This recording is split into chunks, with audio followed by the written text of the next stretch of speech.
RNB की जो division गंदों में है, उस डिवीजन में बहुत सारी धांधलियां हैं। कई बार हमने वहाँ के एक्सएन साहब से, उन लोगों से हमने बात करने की कोशिश की कि आपके यहाँ इन टेलीविजर्स को बहुत टॉर्चर आप कर रहे हो, जो आपके आरएनबी के जो टेलीविजर्स हैं जो हकीकत में काम करते हैं। वहाँ दफ्तर में कुछ ऐसे लोग हैं जिनको आज भी ये लगता है कि शायद हमको आके भाजपा बचाएगी, हम जो मनमानी करेंगे। अभी मैं सिर्फ ये हिंट देता हूँ कि जिसके दिमाग में ये गलत फतूर है कि हम कुछ भी गलत करेंगे और भाजपा आके हमको बचाएगी, वो अपने दिमाग से ये फतूर निकाल दे। जिस दिन ये बात पक्की हो गई, जिस दिन ये बात सही हो गई कि आप इस दफ्तर में धांधलियां करना चाहते थे, आप इस दफ्तर में अलग अलग तरह से जो है वो लोगों से बिहेव करने की कोशिश कर रहे थे, आप इस दफ्तर में पक्षवाद करने की कोशिश कर रहे थे, उस दिन उस बंदे की चमड़ी निकलेगी। इन सारी चीज़ों पे मैंने बात की है। क्या आपको लगता है बीजेपी के इशारों पे वो मुलाजिम काम कर रहे हैं? एग्जैक्टली ऐसा ही है, ऐसा ही है। यही तो मैं साफ यही तो कह रहा हूँ। अभी हुकूमत आपकी है तो कार्रवाई क्यों नहीं होती? बिल्कुल कार्रवाई होगी। मैंने जैसे कहा कि जिस दिन ये बात क्लियर हो गई कि ये भाजपा के दम पे यहाँ गड़बड़ी कर रहे थे, ये भाजपा के दम पे यहाँ पे खलबल करने की कोशिश कर रहे थे, उस दिन चमड़े निकाल के बाहर फेंकेंगे। धमकी दे रहे हैं सरकार? ये धमकी नहीं है, ये हकीकत है। क्योंकि कई सालों से हम उस दफ्तर को देख रहे हैं और कई सालों से उस दफ्तर के जो टेलीविजन से उनसे हम बात कर रहे हैं, उनके साथ नाइंसाफियां हो रही है। क्या वजह है? अगर डोडा की डिवीजन में पैसा है, ठाठरी की डिवीजन में पैसा पहुंचता है, किश्तवाड़ की डिवीजन में पैसा पहुंचता है, तो हमारी डिवीजन में पैसा क्यों नहीं, गुंदों की डिवीजन में पैसा क्यों नहीं पहुंचता? ये पहले जो पीएचई टेलीविजन की बात है, जिस तरह से हम कह रहे हैं कि ये प्रोजेक्टेड है, ये सच है। सच आपको कैसे लगता है कौन प्रोजेक्ट कर रहे हैं लोग? सच है, वही उस पर ही आऊँगा। सच इसलिए है कि जब कमेटी फ्रेम की गई, 6 महीने का टाइम मांगा गया, 6 कमेटी बनाई गई, कमेटी बनने के बाद प्रोजेक्ट ये जो है प्रोटेस्ट स्टार्ट होते हैं, तो इससे साफ पता चलता है कि ये लोग अब प्रोजेक्टेड है। कहते हैं कि हमने तनख्वाह बढ़ा दी पीएचडी डिलीवरीज की, उनको 500 या 800 मिलता था ईद और दिवाली पे, हमने 9,000 सैलरी कर दी। 9,000 सैलरी की और पूरे 10 साल पिटाई की, और आज भी पिटवा रहे हैं। आज भी यही पिटवा रहे हैं। होम डिपार्टमेंट इन लोगों के पास है, हमारे पास तो नहीं है। आज भी यही पिटवा रहे हैं। पिछले 10 साल से इन लोगों को पिटवा रहे हैं। परमानेंट क्यों नहीं किया? आज असेंबली में इंसाफ की बात करें, इन लोगों ने इंसाफ क्यों नहीं किया? और ये इतने नाहल लोग हैं, इनको खुद ही पता नहीं चल रहा है कि हम बोल क्या रहे हैं। असेंबली में जाके बोल रहे हैं कि इंसाफ करो, इसका मतलब कि 10 साल से इनके साथ नाइंसाफी हुई है, ये खुद एक्सेप्ट कर रहे हैं। पहले हमारी हुकूमत नहीं थी, एलजी था यहाँ पर। तो एलजी किसका था? एलजी नेशनल कॉन्फ्रेंस ने लाया था। यही तो लाते हैं बाहर से अपने फेवरेट लोग, जो वहाँ बाहर इलेक्शन हार जाते हैं और यहाँ आके एलजी बन जाते हैं। यही तो लाते हैं। नेशनल कॉन्फ्रेंस थोड़ी लाती है। अगर नेशनल कॉन्फ्रेंस लाती तो वो कोई जम्मू कश्मीर का होता, वो बाहर बिहार का थोड़ी होता। जैसे उमर साहब ने भी फ्लोर में असेंबली में कहा, श्यामलाल जी शर्मा ऑनरेबल सीएम के एक टाइम के पीएचई मंत्री थे, उन्होंने तब इग्नोर किया इन लोगों को, उन्होंने इनकी फाइल को साइन नहीं किया, और आज सबसे ज्यादा वही चला रहे हैं। मैं बोल रहा हूँ कि बेशर्मी की भी कोई हद होती है कि आप जिन लोगों ने इनका गला घोटा है और आज वही आप इंसाफ की बात कर रहे हो। बीजेपी वाले स्टेटहुड पे बात करेंगे। अगर बीजेपी वालों ने स्टेटहुड पे बात कर शुरू कर दी तो इनके आका इनको पार्टी में रखेंगे? ये सारे बाहर होंगे। पता इनको भी है कि हम लोग नुकसान में हैं, लेकिन बोलेंगे कैसे? ये वो यस्तर वाले लोग हैं, ये यस्तर करते हैं बस, चाहे बात गलत हो सही हो, ये यस्तर है। सुनील शर्मा के कहने से कोई बातचीत नहीं करता। हम उमर साहब ने आज फ्लोर पे ये चीज़ कही, उनसे रिक्वेस्ट की टेलीविजन से कि हमने आपके लिए एक कमेटी बनाई हुई है, आप 6 महीने का वेट करिए। 6 महीने तक जो ही कमेटी की कोई रिपोर्ट आती है तो उस चीज़ पे डिसीजन लिया जाएगा। मेरे साथ बातचीत करने के लिए मौजूद है इश्तियाक नाइक, जो कि जोनल वाइस प्रेसिडेंट हैं चिनाब वैली से। नेशनल कॉन्फ्रेंस से इनका ताल्लुक है। इन्होंने आज डिप्टी सीएम सुरेंद्र कुमार चौधरी से मुलाकात की है। पीएचई टेलीविजन को लेकर उन्होंने क्या कुछ बातचीत की, आरएनबी महकमे में जो मुलाजिम काम करते हैं उनके हवाले से क्या कुछ बातचीत हुई, इनसे जाने की कोशिश करेंगे। क्योंकि साहब पीएचई टेलीविजन एहतजाज कर रहे हैं। अब नेशनल कांग्रेस के लीडर्स का ये भी कहना है कि ये प्रोजेक्टेड है, इन्हें अब कोई पार्टी जो प्रोवोक कर रही है उसके बाद ये एहतजाज कर रहे हैं क्योंकि हमने कमेटी बना दी है। आपकी मुलाकात डिप्टी सीएम सुरेंद्र चौधरी से हुई है, क्या कुछ यकीनदानी करवाएगी?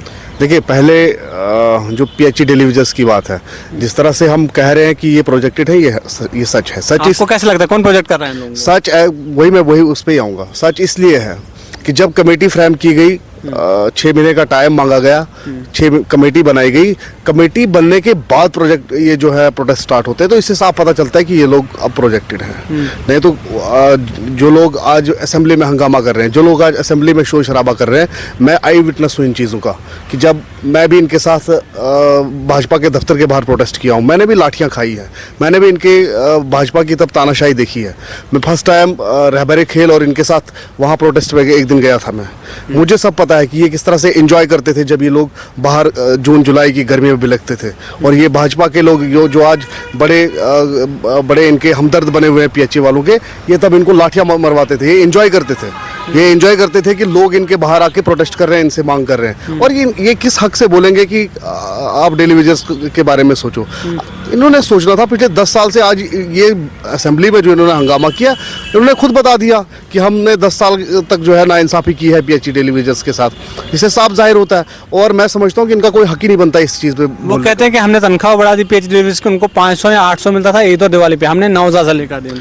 9,000 सैलरी की और पूरे 10 साल पिटाई की, और आज भी पिटवा रहे हैं। आज भी यही पिटवा रहे हैं। होम डिपार्टमेंट इन लोगों के पास है, हमारे पास तो नहीं है। आज भी यही पिटवा रहे हैं। पिछले 10 साल से इन लोगों को पिटवा रहे हैं। परमानेंट क्यों नहीं किया? आज असेंबली में इंसाफ की बात करें, इन लोगों ने इंसाफ क्यों नहीं किया? और ये इतने नाहल लोग हैं, इनको खुद ही पता नहीं चल रहा है कि हम बोल क्या रहे हैं। असेंबली में जाके बोल रहे हैं कि इंसाफ करो। इसका मतलब कि 10 साल से इनके साथ नाइंसाफ़ी हुई है, ये खुद एक्सेप्ट कर रहे हैं। जब पिछले 10 साल से पूरा जम्मू कश्मीर इनके पास था, पहले हमारी हुकूमत नहीं थी, एलजी था यहाँ पर। तो एलजी किसका था? एलजी नेशनल कॉन्फ्रेंस ने लाया था। यही तो लाते हैं बाहर से अपने फेवरेट लोग जो वहाँ बाहर इलेक्शन हार जाते हैं और यहाँ आके एलजी बन जाते हैं। यही तो लाते हैं। नेशनल कॉन्फ्रेंस थोड़ी लाती है। अगर नेशनल कॉन्फ्रेंस लाती तो वो कोई जम्मू कश्मीर का होता, वो बाहर बिहार का थोड़ी होता। सब कुछ इनका था। सेंटर में इनकी गवर्नमेंट थी, पहले पीडीपी और भाजपा इनका अलायंस था, इनकी गवर्नमेंट थी। और मज़े की बात यह है कि जैसे उमर साहब ने भी फ्लोर में असेंबली में कहा, श्यामलाल जी शर्मा ऑनरेबल सीएम के एक टाइम के पीएचई मंत्री थे। उन्होंने तब इग्नोर किया इन लोगों को। उन्होंने इनकी फाइल को साइन नहीं किया, और आज सबसे ज्यादा वही चला रहे हैं कि पीएचई वालों के साथ इंसाफ करो। उमर साहब ने कहा कि अगर मैं श्यामलाल से पूछने लग जाऊं तो मुझे हैरत होगी कि श्यामलाल जी यहाँ से जवाब देंगे या वहाँ से जवाब देंगे। वही मैं बोल रहा हूँ कि बेशर्मी की भी कोई हद होती है कि आप जिन लोगों ने इनका गला घोटा है और आज वही आप इंसाफ की बात कर रहे हो। नेशनल कॉन्फ्रेंस ने इनको लगाया है, नेशनल कॉन्फ्रेंस इनको परमानेंट करेगी। जब भी डेली वेजेस का मसला हल होगा, किसी के चिल्लाने से इनका मसला हल नहीं होगा। नेशनल कॉन्फ्रेंस के मंशूर में है।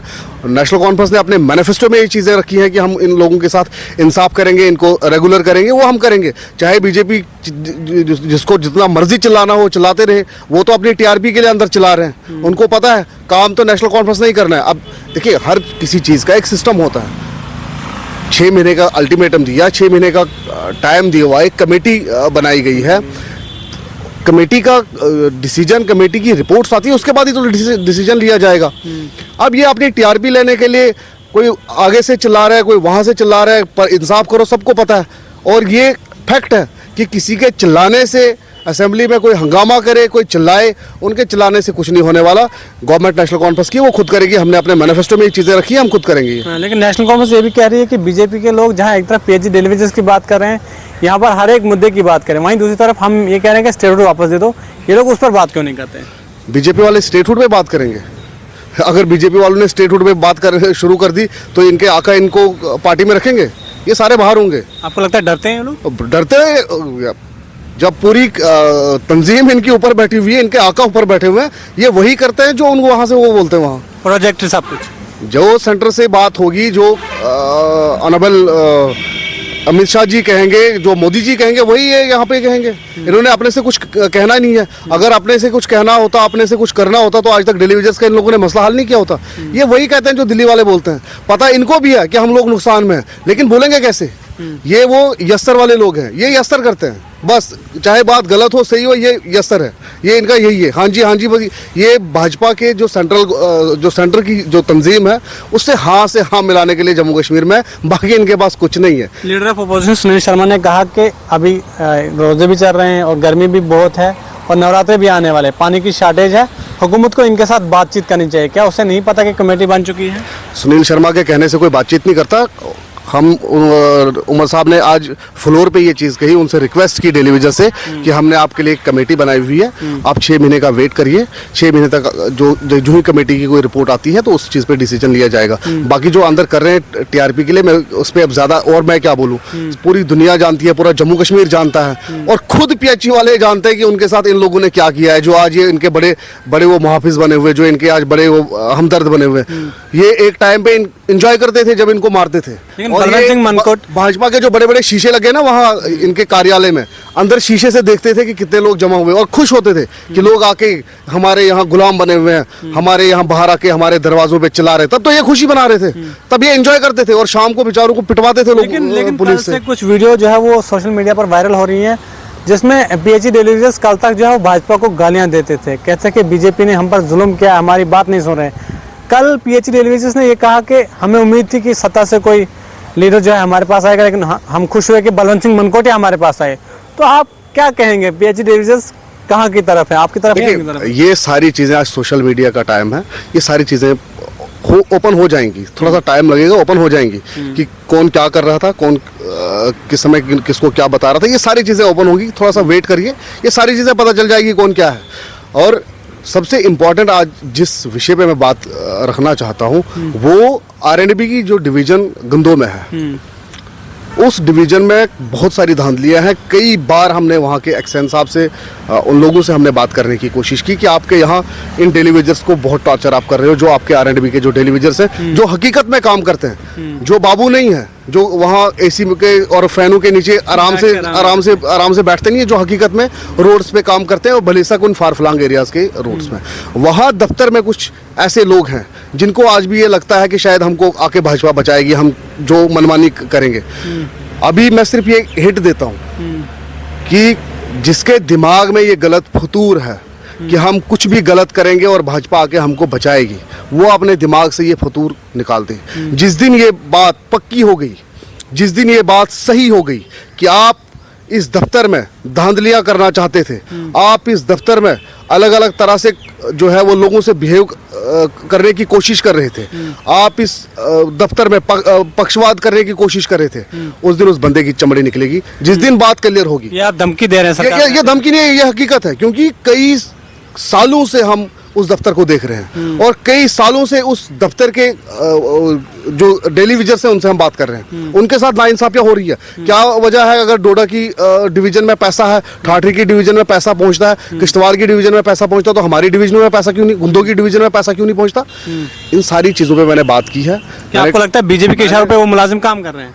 एग्जैक्टली ऐसा ही है, ऐसा ही है, यही तो मैं साफ यही तो कह रहा हूँ। अभी हुकूमत आपकी है तो कार्रवाई क्यों नहीं होती? बिल्कुल कार्रवाई होगी। मैंने जैसे कहा कि जिस दिन ये बात क्लियर हो गई कि ये भाजपा के दम पे यहाँ गड़बड़ी कर रहे थे, ये भाजपा के दम पे यहाँ पे खलबल करने की कोशिश कर रहे थे, उस दिन चमड़े निकाल के बाहर फेंकेंगे। यही तो मैं कह रहा हूँ, यही मैं कह रहा हूँ कि वहाँ पे बाकी सारी डिवीजनों के लिए अगर पैसा आ रहा है तो उस डिवीजन में पैसा क्यों नहीं है, उस डिवीजन में वो लोग क्या कर रहे हैं। और कई बार मुझे उन वहाँ के जो डेलीविजर्स हैं उन्होंने फ़ोन किया कि हमारे साथ इस तरह से नाइंसाफियाँ हो रही हैं, और हकीकत में उनके साथ ये नाइंसाफियाँ हो रही है। लेकिन एमएलए साहब तो वहाँ की आवाज़ उठा रहे हैं, वो कह रहे हैं कि यहाँ पर काम नहीं हो रहा है, यहाँ पर हॉस्टल बेटर नहीं है, यहाँ पर स्कूल बेटर नहीं है, फिर भी वहाँ पर काम नहीं हो रहा। देखिए, शायद एमएलए साहब की नॉलेज में ये बात है नहीं है, मुझे नहीं पता, लेकिन मुझे कल रात से कम से कम 20-25 फ़ोन आए हैं डेलीविजर्स के, जिनको तंग किया जा रहा है, जिनकी 4-4, 5-5 महीने से सैलरी बंद है। और मैंने डिप्टी सीएम साहब से भी यही बात की है कि बहुत गरीब लोग हैं और